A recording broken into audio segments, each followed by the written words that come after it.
La compagnie aérienne d'Airbus qui s'appelait AIBT, dont on avait extensivement parlé dans la vidéo sur le Beluga XL, cette société qui avait pour but d'utiliser les vieux Beluga pour faire du transport privé, par exemple des hélicoptères à X ou Y destination, eh bien, cette société qui était à peine démarrée était déjà fermée par Airbus. Alors on avait tous été assez surpris de cette décision soudaine et vraiment très récente par rapport à la création de la société.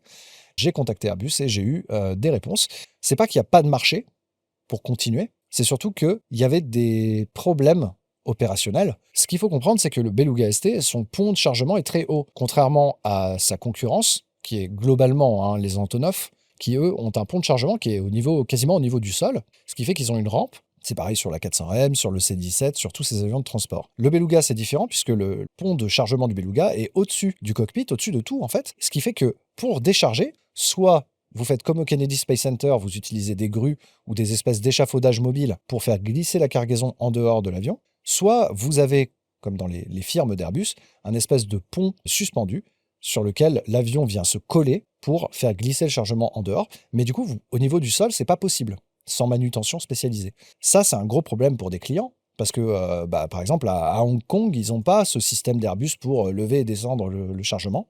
Donc, ils se sont dit, bah non, mais en fait, ça ne peut pas marcher, en fait, si on n'a pas ces équipements-là qui sont standardisés partout, et personne n'a envie de standardiser ces équipements partout, puisqu'il n'y a que notre avion qui a ce problème, en fait. Donc, malheureusement, ils se sont dit, bon, bah en fait, le Beluga ST, c'est pas bon pour ce genre de marché, même si le marché est présent. En tout cas, pour les 20 prochaines années, c'est ce que leurs prévisions leur disaient.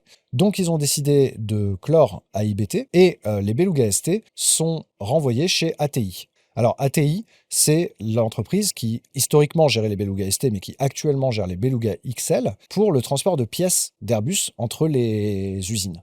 Les Beluga que vous voyez depuis toujours, qui passent au-dessus de Toulouse, qui passent au-dessus de Hambourg, de Brême, etc. Donc, pour le moment, les Beluga ST vont revenir en renfort des Beluga XL qui étaient censés les remplacer. Quels sont leurs avenirs à court et moyen terme, et même à long terme? Pour l'instant, on n'a pas plus d'informations, et même Airbus me disent qu'ils ne peuvent pas communiquer là-dessus, parce que je leur ai posé la question cash, est-ce que les Beluga ST vont être démantelés? On n'a pas l'information, tout ce qu'on sait c'est qu'il y a 4 Beluga ST actuellement en état de vol, c'est tout ce qu'on a comme information pour l'instant.